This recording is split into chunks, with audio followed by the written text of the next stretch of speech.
Boa tarde, aqui é a Marturinhas mais uma vez. Vou gravar agora a segunda parte das minhas impressões de Tudo Bem no Ser Normal, protagonizada por Soedi. É Seo que se escreve, mas é só que se pronuncia. Kim So-hyun, maravilhoso. E Oh Jun-se. Eu estava observando um pouco o vídeo que eu gravei outra vez e eu estava achando que eu estava falando bem devagar. Mas eu percebi que eu estava falando super rápido ainda. E olha que eu estou tentando falar devagar. E também eu fiquei um pouco corcunda no vídeo. E o vídeo pode ter parecido um pouco chato. Eu estava olhando a minha resenha que eu fiz para uma terapia.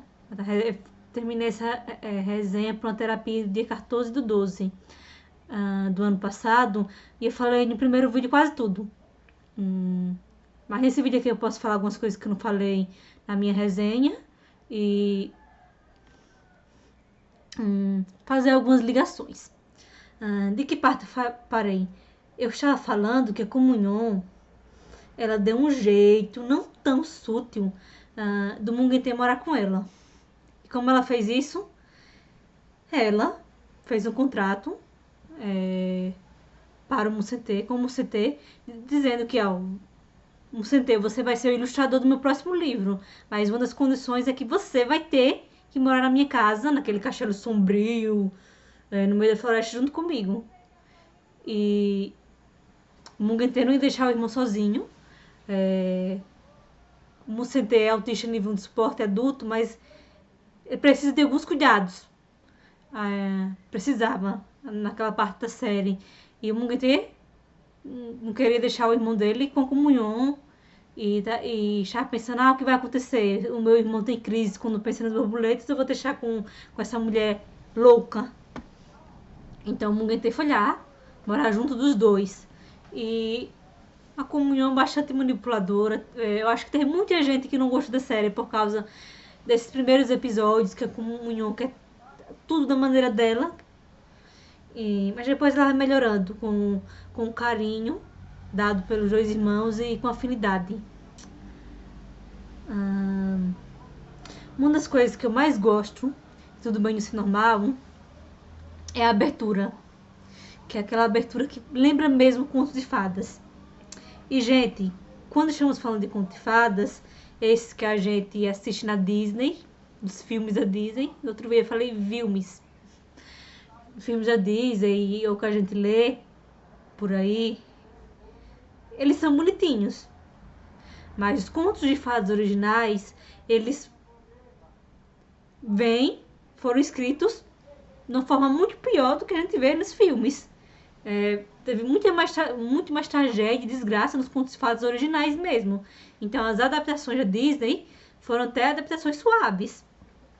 Então, contos de fadas, gente, uma coisa que a comunhão fica repetindo também quando ela vai dar aulas pro pessoal lá dos pacientes psiquiátricos do Hospital OK, que contos de fadas é para você abrir os olhos, não é para você sonhar simplesmente. Os contos de fadas, eles tinham uma lição de moral e essas lições de moral são justamente para fazer você abrir os olhos. E uma coisa muito interessante também, que eu não coloquei na minha resenha, porque a minha resenha eu fiz praticamente como eu estava falando do primeiro vídeo. Eu adicionei algumas coisinhas mais para finalizar. Mas uma coisa muito interessante do Tudo Bem Ser Normal é que cada episódio tem um título de um conto de fada. Um conto de fada conhecido mundialmente e um conto de fada da comunhão. De algum conto de fada. Então, como a própria comunhão estava dizendo, contos de fada, eles são feitos para a gente abrir os olhos, não para a gente sonhar apenas. E Tudo Bem no Ser Normal, ele tem essa pegada de conto de fadas, ele pega um tema tabu que é sobre a saúde mental, coloca uma protagonista com transtorno de personalidade antissocial. Se ela não tem transtorno de personalidade antissocial, ela tem traços. Coloca uma protagonista assim, não uma das protagonistas mais fofas. E é um conto de fada, gente, sim. A comunhão é uma princesa, sim, mas é uma princesa pática, uma princesa de lata. Não é essa princesa. Uma princesa um pouquinho mais próxima de Mérida, mas um pouco mais sombria. A Mérida é mais independente, né? Tem a Mérida, as últimas princesas da Disney são princesas mais independentes, menos submissas. Então, é uma princesa sombria, uma princesa de Laton, uma princesa que parece mais com o estereótipo de uma bruxa. Tem muitos defeitos. E como eu já disse para vocês, ela morava num castelo sombrio quando ela era criança. E o pai dela era um pai distante, como eu já citei. Ele tentou matá-la quando ela era mais nova, por causa da mãe dela, que sim, a mãe dela era uma psicopata. Psicopata mesmo. E mesmo que ela não tenha um transtorno de personalidade social, ela tem muitos traumas. Ela, naquela casa enorme, aquele castelo enorme, ela fica tendo pesadelos.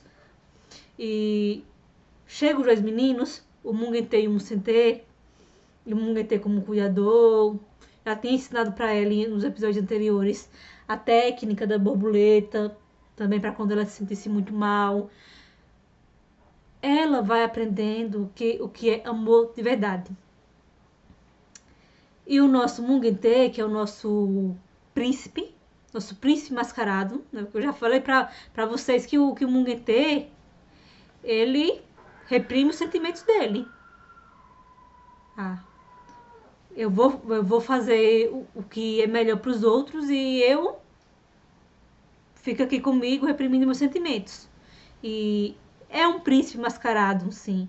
E ele não desperta comunhão com um beijo. Claro que eles dão vários beijos maravilhosos no finalzinho da série, mas ele desperta comunhão através da afeição, do carinho, que é algo que ele era tão acostumado a dar para tantas pessoas.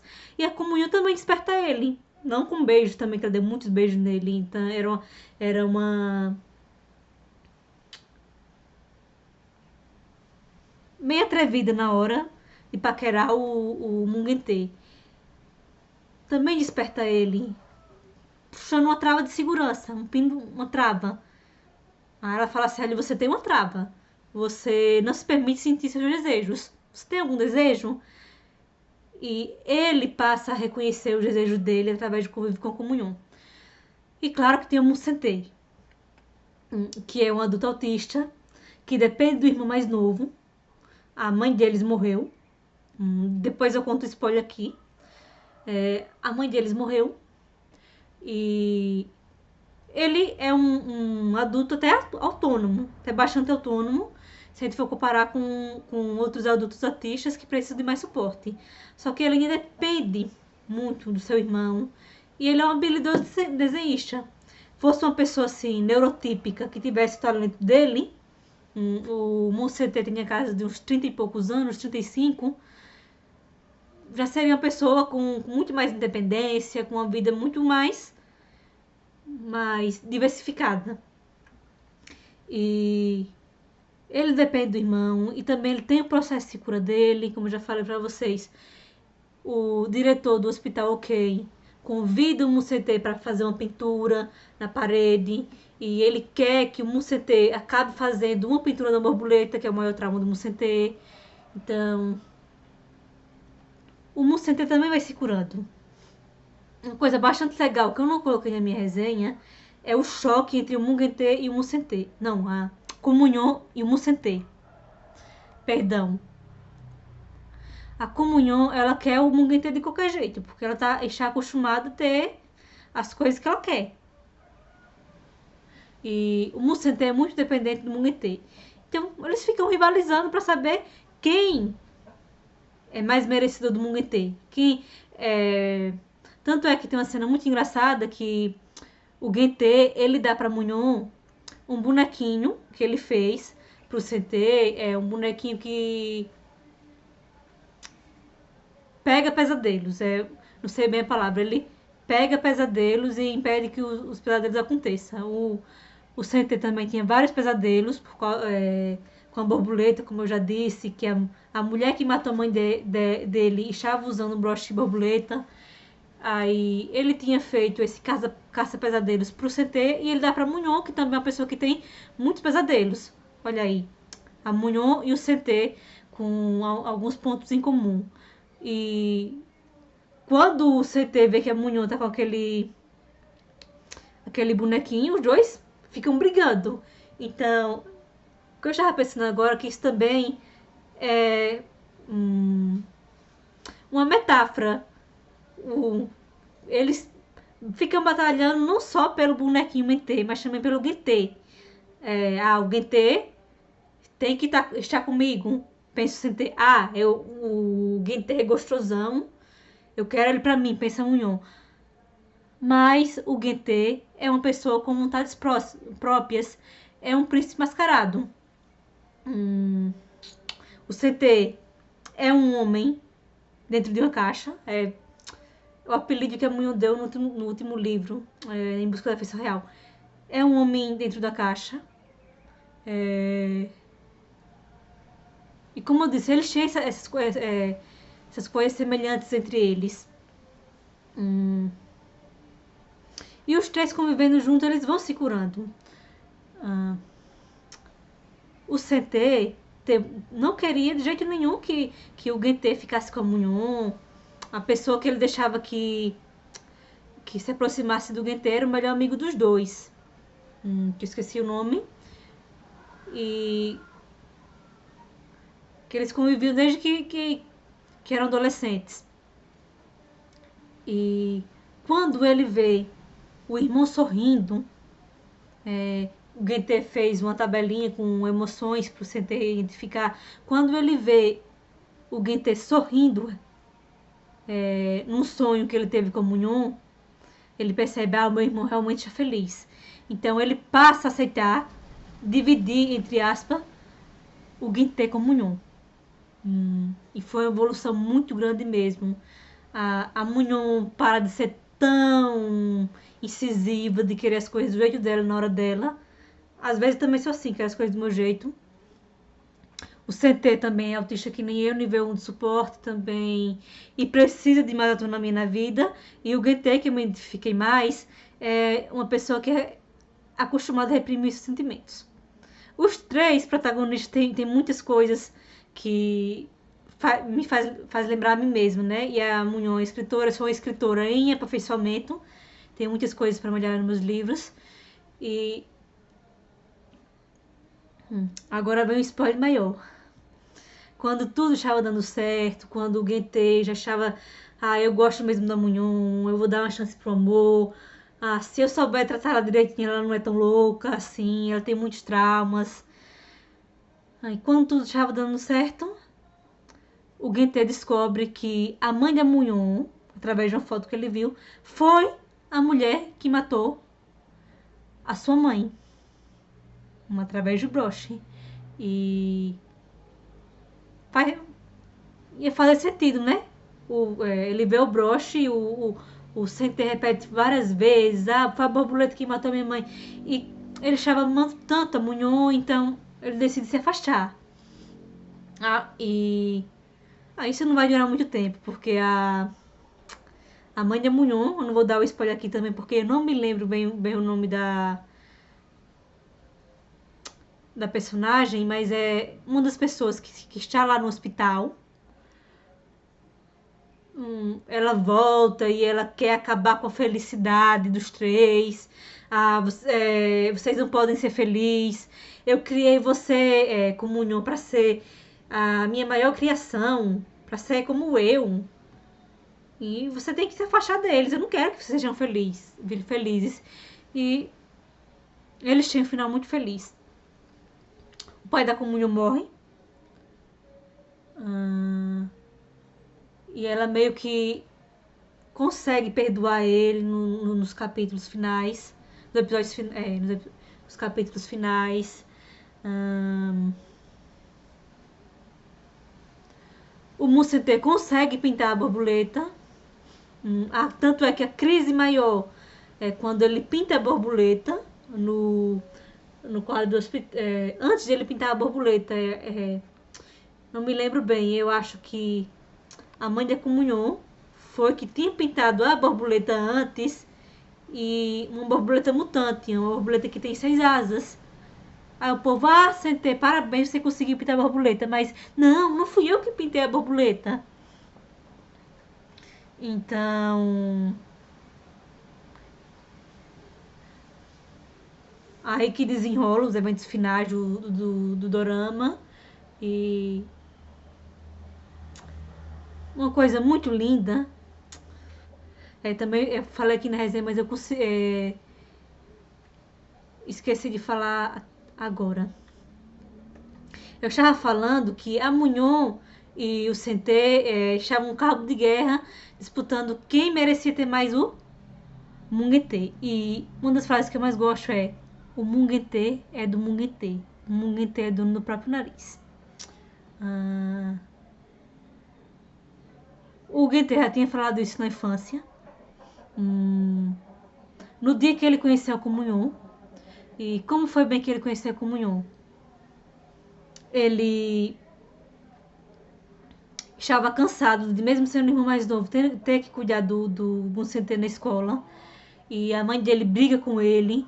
Aí o Munguetê, que é esse personagem bonzinho, fica revoltado com a mãe dele e fala assim: eu queria que o Sentê morresse pra eu ser livre. E o Sentê tinha apanhado na escola nesse dia. E depois eles correm, brincam. O Gentê tinha esquecido alguma coisa. E o Sentê vai levar pro Gentê. E eles vão brincando. E o Sentê, nessa brincadeira, ele cai no lago de gelo. E o nosso Gentê é tão maravilhoso que a gente pensa que não tem nenhum mal, que é o porrador do bem. E é só a Munhon que é a porradora todo mal. Ele chegou a pensar na infância que era bom realmente que ele morresse. E na hora que o Sentê estava se afogando no lago de gelo, ele hesitou alguns minutos, alguns momentos, e pensou: não, vou deixar o Sentê morrer mesmo. Mas aí ele se arrepende e consegue salvar o Sentê. E quando ele vai salvar o Sentê, ele salva o Sentê, mas ele acaba se afogando. E o Sentê, como teve uma crise sensorial, não consegue salvar o Gentê de volta. Em alguns dos episódios finais, o Sentê lembra dessa cena também, que o Gentê queria que eu morresse. E o Gentê tem uma crise de choro, porque não achava que o irmão dele não sabia disso. Bem, aí foi nesse mesmo dia que a Comunhon salvou o Gentê de se afogar. Ela também ficou brincando, salvo ou não salvo, com as pétalas de uma flor. Mas ela acabou salvando. Teve essas várias crises aí. Tem um spoiler principal também que eu já falei pra vocês, que foi a mãe da Comunhon que matou a mãe dos irmãos Mundo, o Mungentê e o Muncentê. A mãe dos dois estava trabalhando como faxineira para a mãe da Comunhon, e ela viu a Comunhon, um passarinho estava ferido, e a Comunhão falou pra faxineira que não seria melhor se matasse ele. Não sei se foi bem essa cena. Aí a mãe dos dois meninos vai falar isso pra mãe da Comunhão: olha, sua filha queria fazer isso não é muito normal pra uma criança. E é por causa disso aí, desse motivo fútil, que a mãe do Mungentê e do Muncentê é morta. Tem algumas informações que eu dei aqui que eu não escrevi na resenha, também eu não estou lendo, que podem ser imprecisas, então me desculpem. E eles terminam juntos, os três. O Sentê, ele ajuda a Comunhon no livro dela, que o último livro é intitulado Em Busca da Afeição Real. Que a Comunhão seria a princesa Pática, o Dilata, que o Mungentê seria o menino mascarado, que o Muncentê seria o homem dentro da caixa. E também tem outros personagens desse conto de fadas que são personagens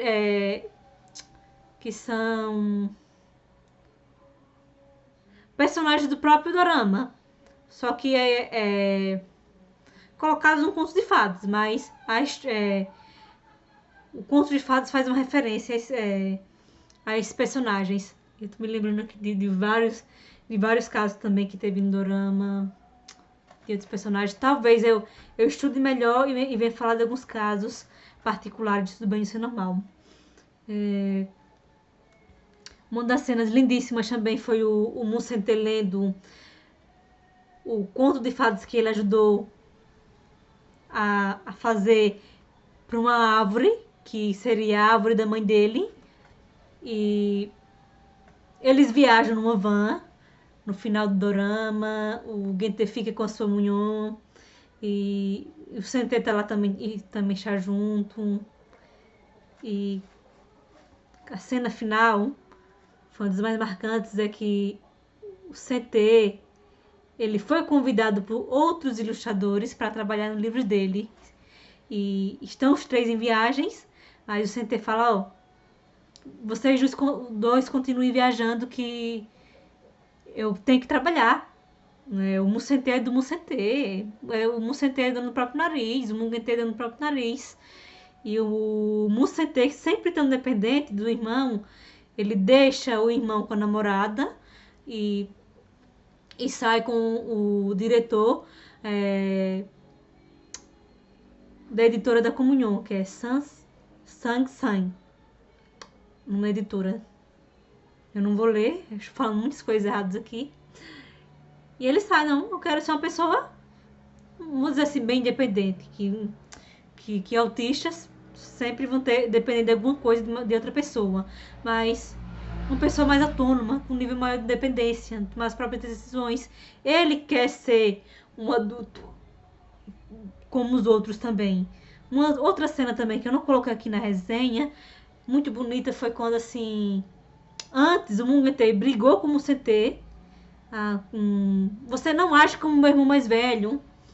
E o Monsente ele paga o almoço pro Mungete e dá uma mesada. Olha, irmãos mais velhos, Hyuns, dão mesadas. E o Sente deixa o Joyce e vai em busca da autonomia dele. Isso é muito bonito, né? A Munhon